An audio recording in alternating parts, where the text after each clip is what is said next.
Épisode avril 2026. Le baromètre qui ne tranche pas.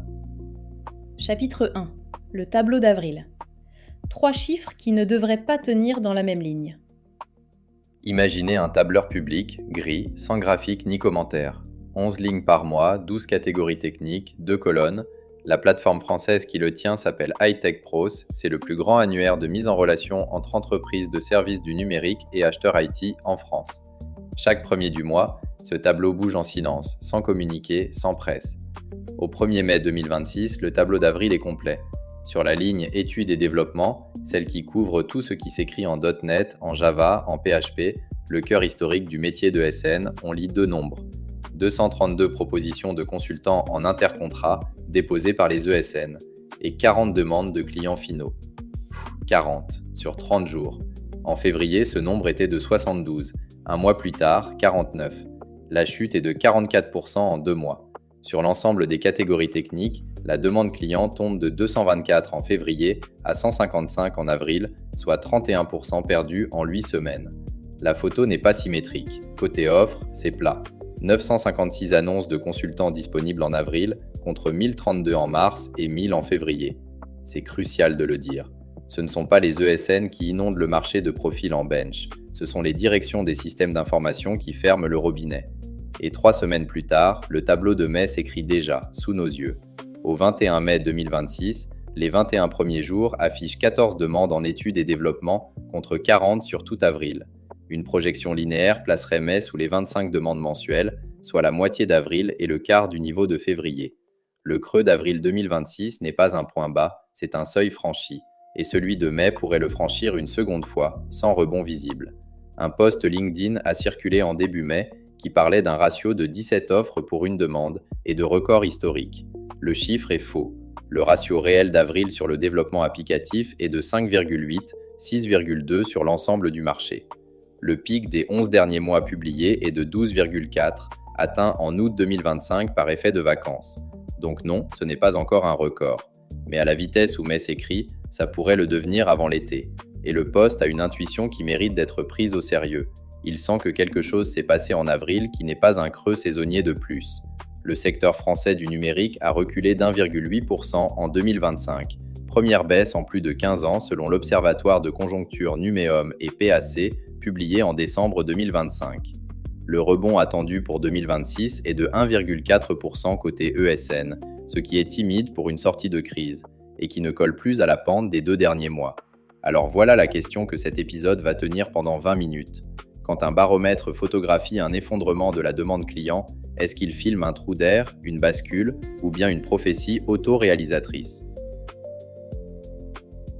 Chapitre 2. Le paradoxe que personne ne dit. Le marché se réorganise sur une promesse que personne ne mesure vraiment. Il y a un récit qui circule depuis 18 mois dans les présentations stratégiques de SN et les notes de direction des grands groupes.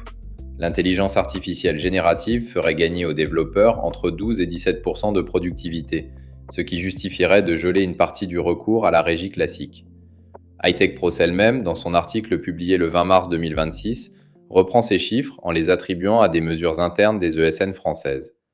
63% d'entre elles disent créer de nouvelles offres basées sur l'IA générative. Le problème, c'est que les études contrôlées indépendantes racontent une histoire beaucoup plus nuancée, et même franchement gênante. Commençons par celle qui a fait le plus de bruit. Maître, un institut américain indépendant qui mesure les capacités réelles des modèles d'intelligence artificielle, hors marketing des éditeurs, a publié en juillet 2025 un essai randomisé sur 16 développeurs expérimentés, travaillant sur leurs propres dépôts open source, des projets qu'ils connaissent depuis 5 ans en moyenne. Résultat brut, ces développeurs équipés d'assistants IA ont mis 19% de temps en plus pour finir leurs tâches. Plus lent, donc. Le détail le plus troublant, c'est qu'ils étaient convaincus d'aller 20% plus vite. 39 points d'écart entre ce qu'ils ressentent et ce qu'ils font. Maître a publié une mise à jour en février 2026 qui modère le résultat à moins 4% sur un autre échantillon, mais reste très loin des chiffres vendeurs. Le rapport plus complet, c'est le Dora Report 2025. Dora, c'est le programme de recherche que Google porte depuis 10 ans sur la performance des équipes logicielles, devenue la référence du secteur, et qui a publié à l'automne 2025 son grand bilan sur l'état du développement assisté par IA. Les gains individuels y sont massifs, c'est vrai, 21% de tâches supplémentaires, 98% de pull requests fusionnés en plus. Mais quand l'œil se déplace sur les indicateurs d'équipe et de livraison en production, le portrait change radicalement. Les bugs par développeur augmentent de 54%, contre 9 l'année précédente. Pour chaque changement déployé, la probabilité d'un incident en production a plus que triplé, à 242% de hausse. Le temps médian de revue de code grimpe de 441%, et 31% des fusions se font désormais sans aucune revue de code humain. Dora résume cette mécanique d'une formule qui devrait être imprimée au mur de chaque DSI.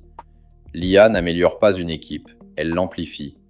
Quand le système est solide, les gains sont réels et durables, alors qu'avec un système fragile, l'IA accélère la création de dettes techniques et la fragilité de la livraison. Une étude Veracode publiée début 2026 ajoute la couche sécurité, et elle est dure. 45% du code généré par IA contient des vulnérabilités exploitables, allant des clés d'interface programmatique exposées en dur au contrôle d'accès défaillant. Alors voilà la mécanique réelle d'avril 2026. Les directions des systèmes d'information n'ont pas mesuré ces chiffres en interne, pas encore.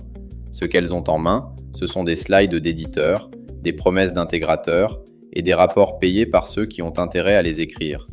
Sur la base de cette croyance, elles arbitrent.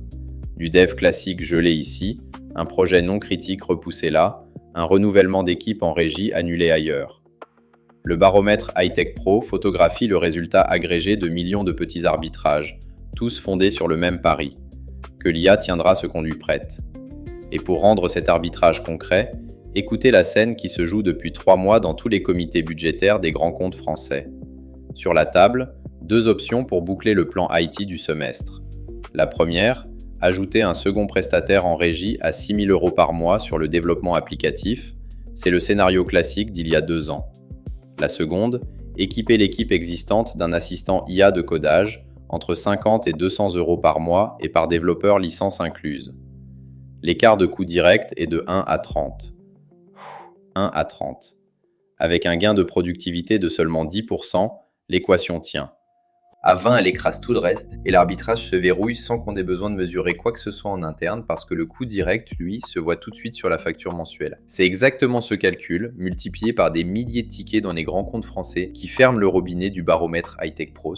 Et c'est là que ça devient vertigineux. Le marché bascule sur une promesse qui pourrait ne pas tenir, mais elle coûte 30 fois moins cher à parier que l'alternative. Chapitre 3. Pourquoi ce n'est pas 2009, mais pas pour les raisons qu'on croit. Le creux ressemble, la nature du choc est nouvelle. Le réflexe naturel devant un effondrement de la demande IT française, c'est de chercher le précédent. 2009, suite de la crise financière, contraction brutale des budgets, vague d'intercontrats massifs dans les ESN. 2020, choc Covid initial, 6 mois de paralysie suivi d'un rebond ferme. Sur les indicateurs cycliques, avril 2026 ressemble à ces creux par certains traits. Attentisme budgétaire, projets non critiques décalés, journées invendues qui s'accumulent. Mais une différence radicale apparaît dès qu'on déroule l'historique complet du baromètre Hightech Pro sur 25 ans, et c'est étrangement absent des notes qui prophétisent le rebond pour septembre. L'indice offre global sur demande globale, normalisé à 100 au 1er janvier 2000, raconte une histoire que personne ne lit en France parce qu'elle gâche le récit du rebond imminent. De 2000 à 2018, cet indice oscille dans une zone normale entre 100 et 300, avec 2 pics conjoncturels nets, 400 en 2009 pour les subprimes, 650 en 2020 pour le Covid. À chaque fois, retour à la base en 2 ou 3 ans. Et puis 2023 arrive, l'indice quitte la zone normale et installe un plateau entre 400 et 900, avec un pic record proche de 900 atteint en 2024. Plus haut que le pic 2009 pendant plus de 2 ans, comparable au pic Covid mais durable et sans rebond. Du jamais vu dans l'historique du baromètre. Le creux d'avril 2026 ne s'écrit donc pas après un retour à la normale. Il prend place dans un régime atypique permanent depuis 3 ans. Ce n'est plus un creux dans un cycle, c'est un creux dans un déséquilibre déjà installé. Au-delà de la durée, une différence de nature sépare aussi 2026 des cycles précédents. En 2009 comme en 2013, le creux était fondé sur une réalité dure et mesurable. Pénurie de cash, projet gelé faute de visibilité. Les budgets repartaient quand la visibilité revenait et les ratios offre-demande de Hightech Pro remontaient mécaniquement. C'était un cycle économique normal, lent mais lisible. En 2026, le le creux est partiellement fondé sur un pari technologique non confirmé, ce qui n'a aucun précédent depuis 25 ans dans le secteur. Les directions des systèmes d'information ne reportent pas leurs projets uniquement parce qu'elles n'ont plus d'argent. Beaucoup en ont. L'étude Abraxio sur les budgets DSI 2026 montre que 35% d'entre elles prévoient une hausse de leur enveloppe, moins que les 41% de 2025, mais pas un effondrement budgétaire. Le report tient à autre chose, à l'idée qu'attendre 6 mois encore permettra de faire les mêmes projets avec moins de monde, ou plus vite, ou les deux.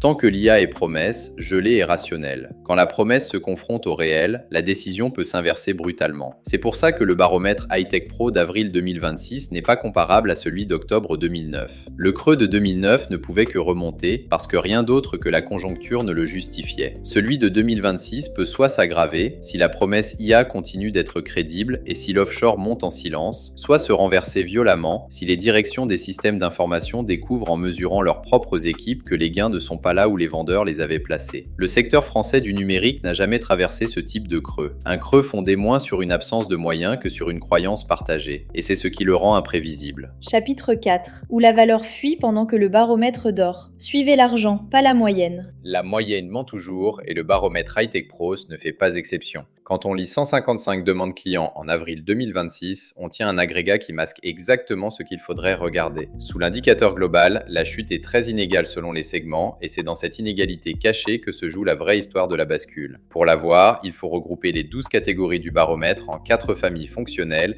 et calculer le ratio offre sur demande de chacune. Première famille, le cœur du marché de la régie standard, qui réunit le développement applicatif d'un côté, les systèmes, cloud, DevOps, sécurité de l'autre, et en troisième pilier, la BI et la data. Ensemble, ces 3 grandes catégories représentent 70% de l'offre et 70% de la demande Hightech Pros. Le ratio agrégé y est de 6 pour 1. Voilà l'observation qu'il faut tenir contre les slides qui annoncent un marché cyber et cloud en surchauffe. Sur la plateforme d'intermédiation française la plus utilisée, même la cybersécurité et le cloud sont en suroffre massive. 272 profils système, cloud, sécu proposés par les ESN en avril 2026 pour seulement 45 demandes clients. C'est strictement le même déséquilibre qu'en études et développement. Et c'est crucial parce que ça contredit frontalement le récit dominant. Quand on entend que les budgets se concentrent sur la cyber et le cloud, c'est vrai à l'échelle macro, en fusion-acquisition, sur les TJM freelance experts. Mais sur le marché de la régie vendue via plateforme d'intermédiation, la demande de cyber et de cloud est aussi anémique que la demande de dev. Les vrais experts ne sont pas mis en intercontrat, ils sont en embauche directe ou en mission longue chez les éditeurs et les pure players cyber. Deuxième regroupement, le legacy de niche qui raconte une histoire à l'envers.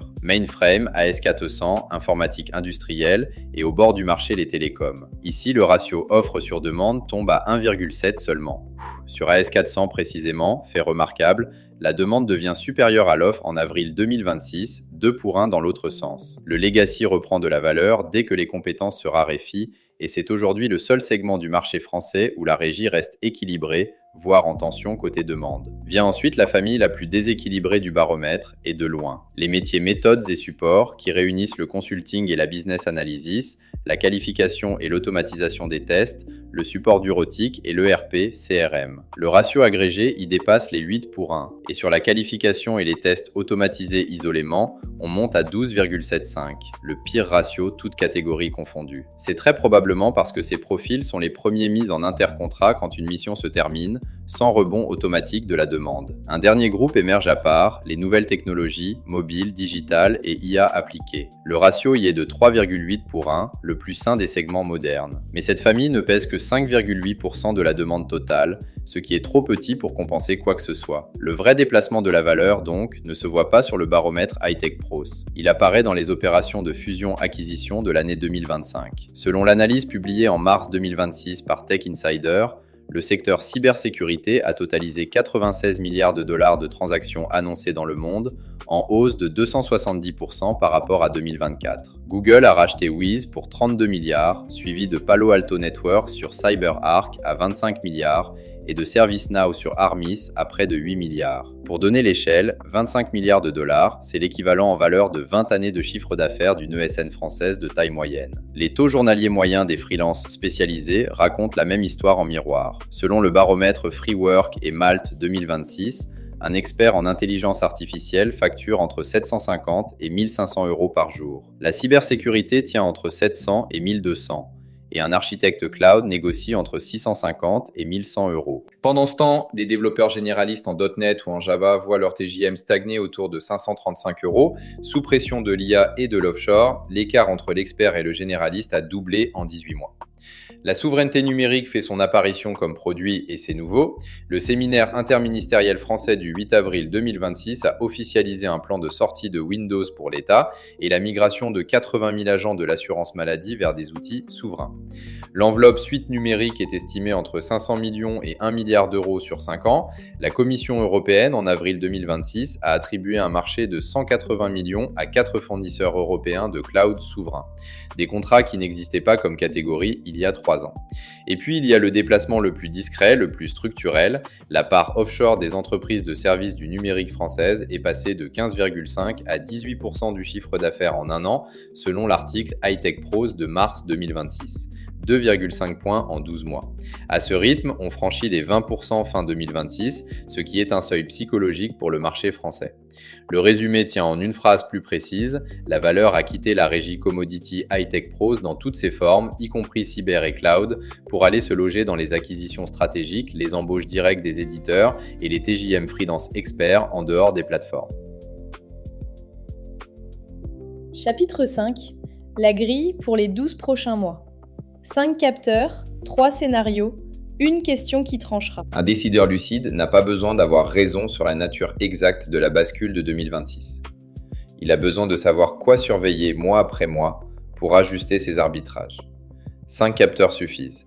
Le plus immédiat est le baromètre High-Tech Pros lui-même, dans sa version mensuelle gratuite, accessible à hightechpros.biz. On regarde le ratio offre des ESN sur demande des clients sur le segment études et développement. S'il redescend sous 4 pour 1 d'ici l'automne 2026, on est sur un rebond cyclique pur. Le creux d'avril aura été un point bas marqué, mais transitoire. S'il reste au-dessus de 7 pour un 3 mois consécutif, la bascule structurelle est confirmée et il faut en tirer les conséquences sur le portefeuille de compétences.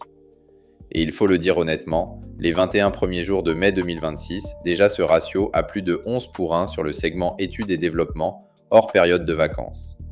Si juin tient le même cap, le seuil structurel est franchi avant l'été, 2 mois plus tôt que la grille initiale ne le prévoyait. Le deuxième capteur arrive en fin d'année et il pèse lourd. La part offshore dans le chiffre d'affaires des ESN françaises, publié annuellement par l'Observatoire Numéum. Le seuil critique à surveiller fin 2026 est 20%. Franchi, la commoditisation du dev en régie est actée et irréversible à court terme. En dessous, le mouvement ralentit, peut-être par effet de saturation, peut-être par effet de souveraineté.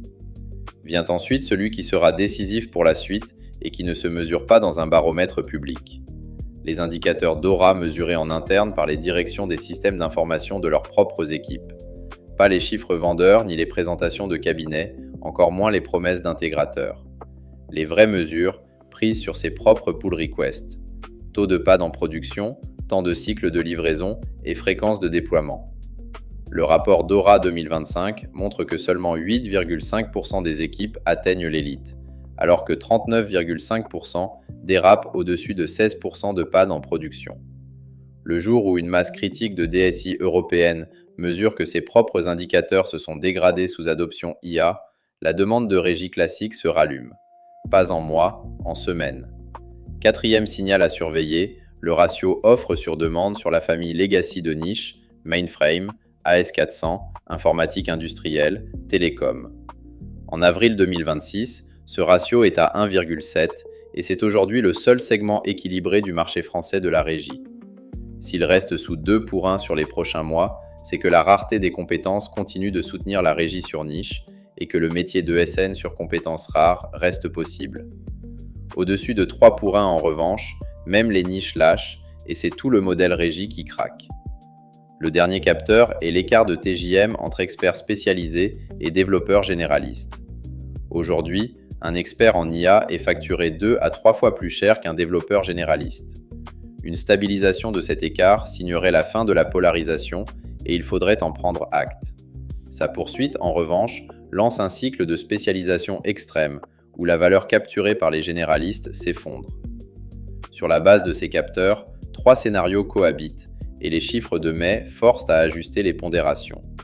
Rebond cyclique pur, dont je situe maintenant la probabilité subjective autour de 20%, en baisse depuis le début du mois.